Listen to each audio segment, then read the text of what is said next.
محترم بزرگوں اور دوستوں، عزیز بھائیوں، الحمدللہ میں نے آپ حضرات کے سامنے سورہ فتح کی چند آیات کریمہ تلاوت کی ہیں۔ صلح حدیبیہ کے موقع پر جب نبی کریم صلی اللہ علیہ وسلم نے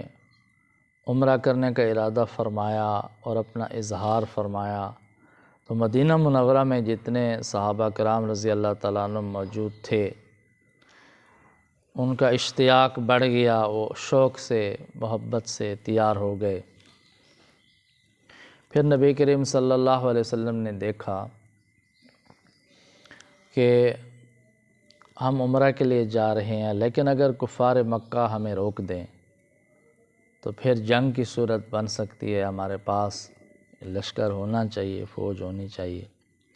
تو نبی کریم صلی اللہ علیہ وسلم نے مدینہ منورہ کے جو مضافات تھے، آس پاس کے دیہات تھے، ان میں بھی پیغام بھیج دیا کہ ہم عمرہ کے لیے جا رہے ہیں تو ہمارے ساتھ مسلمان آ جائیں۔ پھر ان دیہاتوں میں جو مخلص صحابہ رضی اللہ تعالیٰ عنہ تھے وہ بھی تیار ہو گئے، اور ان دیہاتوں میں کچھ تھے منافق۔ جو منافق لوگ تھے انہوں نے یہ سمجھا، یہ خیال کیا کہ مسلمان جا رہے ہیں عمرہ کے لیے، لیکن یہ پکی بات ہے کفار مکہ انہیں عمرہ نہیں کرنے دیں گے، روکیں گے۔ جب روکیں گے تو صاف ظاہر ہے جنگ کی صورتحال بن جائے گی، لڑائی ہو سکتی ہے، جنگ ہو سکتی ہے، قتال ہو سکتا ہے، اور ہمارے لیے تو مشکل ہے، ہم تو جنگ نہیں کر سکتے، قتال نہیں کر سکتے، ہمارا نقصان ہو جائے گا۔ تو لہٰذا انہوں نے عذر بہانے پیش کر دیے کہ کسی نے کہا ہمارے مال مویشی کا تقاضا ہے، کسی نے کہا ہماری آل اولاد کا مسئلہ ہے، کسی نے کہا ہمارے کاروبار کا مسئلہ ہے، تو قسم قسم کے بہانے بنا کے جی ہم نہیں آ سکتے، بہت مصروف ہیں۔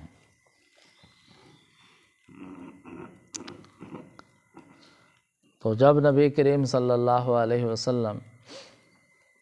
صلح حدیبیہ کے موقع پر معاہدہ فرما کر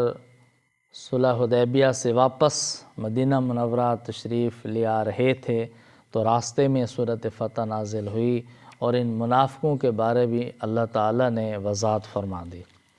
اللہ تعالیٰ نے ارشاد فرمایا سَيَقُولُ لَكَ الْمُخَلَّفُونَ مِنَ الْأَعْرَابِ شَغَلَتْنَا أَمْوَالُنَا وَأَهْلُونَا فَاسْتَغْفِرْ لَنَا۔ اے میرے پیغمبر صلی اللہ علیہ وسلم، حدیبیہ کے موقع پر جو لوگ پیچھے رہ گئے تھے دیہات میں سے، وہ اعرابی لوگ، دیہاتی لوگ، اب جب واپس آپ لوٹ جائیں گے مدینہ شریف تو وہ آپ کی خدمت میں حاضر ہوں گے اور آپ سے کہیں گے، ضرور یہ بات کہیں گے کہ ہمیں اپنے مال و دولت نے اور اہل و عیال نے مشغول کر لیا تھا، اس لیے ہم حاضر خدمت نہیں ہو سکے۔ فاستغفر لنا، آپ ہمارے لیے مغفرت کی دعا فرما دیں، بخشش کی دعا فرما دیں، اللہ تعالی ہمیں معاف فرما دیں۔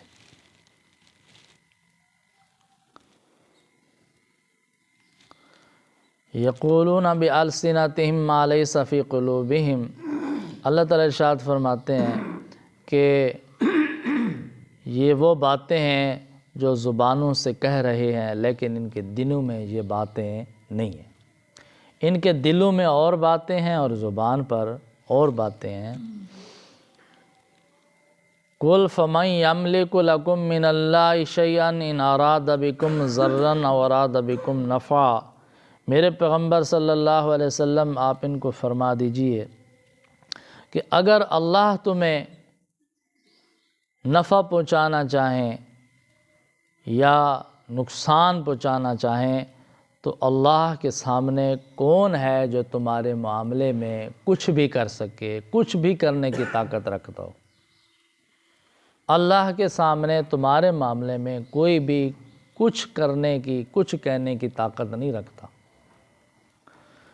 آپ نے یہ خیال کیا کہ ہم اگر حضور صلی اللہ علیہ وسلم کے ساتھ چلیں گے تو ہمارا نقصان ہوگا، ہم اپنے گھروں میں رہ جائیں گے تو ہمارا فائدہ ہوگا، ہماری جان بھی بچ جائے گی، مال بھی بچ جائے گا، لیکن یہ تو سوچو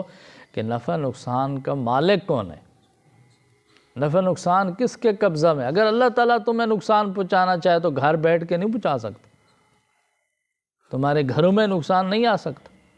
تمہاری جان کا، تمہارے مال کا، اولاد کا نقصان نہیں ہو سکتا۔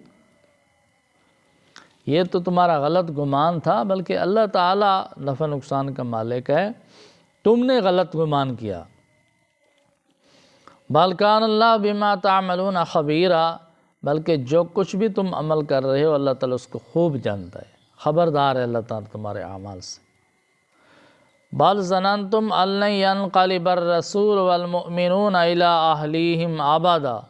بلکہ تم نے تو یہ گمان کیا تھا کہ اللہ کے رسول صلی اللہ علیہ وسلم اور ایمان والے اپنے گھر والوں کی طرف واپس کبھی بھی لوٹ کر نہیں آئیں گے۔ تمہارا خیال یہ تھا کہ نبی کریم صلی اللہ علیہ وسلم اور صحابہ کرام جا رہے ہیں، کفار مکہ سے لڑائی ہوگی، جنگ ہوگی، وہ ان کو ختم کر دیں گے، یہ تو واپس لوٹ کر بھی نہیں آئیں گے۔ تمہارا گمان یہ تھا کبھی واپس نہیں لوٹیں گے۔ وَزُيِّنَ ذَلِكَ فِي قُلُوبِكُمْ، اور یہ بات تمہارے دلوں کو بہت اچھی لگی، اس بات پہ تم بہت خوش ہوئے دلی دل میں کہ اچھا ہے واپس نہ لوٹیں۔ وَظَنَنْتُمْ ظَنَّ السَّوْءِ، اور تم نے بہت برے برے گمان کیے ایمان والوں کے متعلق۔ وَكُنْتُمْ قَوْمًا بُورًا، اور تم وہ لوگ تھے جو تباہ ہونے والے تھے، برباد ہونے والے تھے، تو ان نے تباہی کو دعوت دے دی، بربادی کو دعوت دے دی، تم وہ قوم تھے، وہ لوگ تھے۔ وَمَن لَّمْ يُؤْمِن بِاللَّهِ وَرَسُولِهِ فَإِنَّا أَعْتَدْنَا لِلْكَافِرِينَ سَعِيرًا، جو شخص اللہ پر ایمان نہیں لاتا، اللہ کے رسول صلی اللہ علیہ وسلم پر ایمان نہیں لگتا، وہ یاد رکھے کہ ہم نے اس کے لیے بھڑکتی ہوئی آگ تیار کر رکھی ہے، جہنم کی آگ اس کے لیے بھڑک رہی ہے، جہنم کے عذاب اس کے لیے تیار ہے۔ وَلِلَّهِ مُلْكُ السَّمَاوَاتِ وَالْأَرْضِ، آسمانوں اور زمینوں کی بادشاہی اللہ کی ہے۔ یغفر لمن یشاء ویعذب من یشاء، اللہ جس کی چاہے مغفرت فرما دے، جس کو چاہے عذاب دے دے، وہ سب کچھ کا پر قادر ہے، سب کچھ کا مالک ہے، اسی کا قبضہ اور کنٹرول ہے۔ وکان اللہ غفور الرحیم، اور اللہ تعالیٰ بہت معاف کرنے والا، رحم کرنے والا ہے۔ تو ان آیات کریمہ میں اللہ تعالیٰ نے منافقین کا حال بیان فرما دیا کہ میرے پیغمبر صلی اللہ علیہ وسلم جب آپ واپس تشریف لے جائیں گے تو یہ حاضر خدمت ہو جائیں گے اور بڑے عذر پیش کریں گے، بہانے اور درخواست کریں گے ہمارے لیے مغفرت کی دعا کر دیں، ہم مشغول ہو گئے تھے اپنے کاروبار میں، آل و عیال میں، مال و دولت میں، لیکن یہ ان کی زبانوں پر اور بات ہے اور ان کے دلوں میں اور بات۔ تو یہ توبہ کی درخواست تو کر رہے ہیں لیکن مخلص نہیں ہیں، اللہ کے پیغمبر کو درخواست کر رہے ہیں فاغفر لنا، ہمارے لیے مغفرت کی دعا کر دیں، تو کہ ان کی مغفرت ہو جائے گی، ان کی مغفرت نہیں ہو سکتی۔ ان کی زبان پر مغفرت کے الفاظ ہیں، دل میں مغفرت نہیں چاہتے، توبہ نہیں ہے۔ تو اس لیے میرے بھائیو دوستو، صرف زبان سے توبہ توبہ کے الفاظ کہنے سے مغفرت نہیں ہوتی، جب تک بندہ دل سے گناہوں پر نادم نہ ہو، دل سے اللہ کے سامنے توبہ نہ کرے، اپنی غلطی تسلیم نہ کرے، مغفرت نہ چاہے، معافی نہ مانگے، اتنے تک گناہ معاف نہیں ہے۔ اور جو بندہ اخلاص کے ساتھ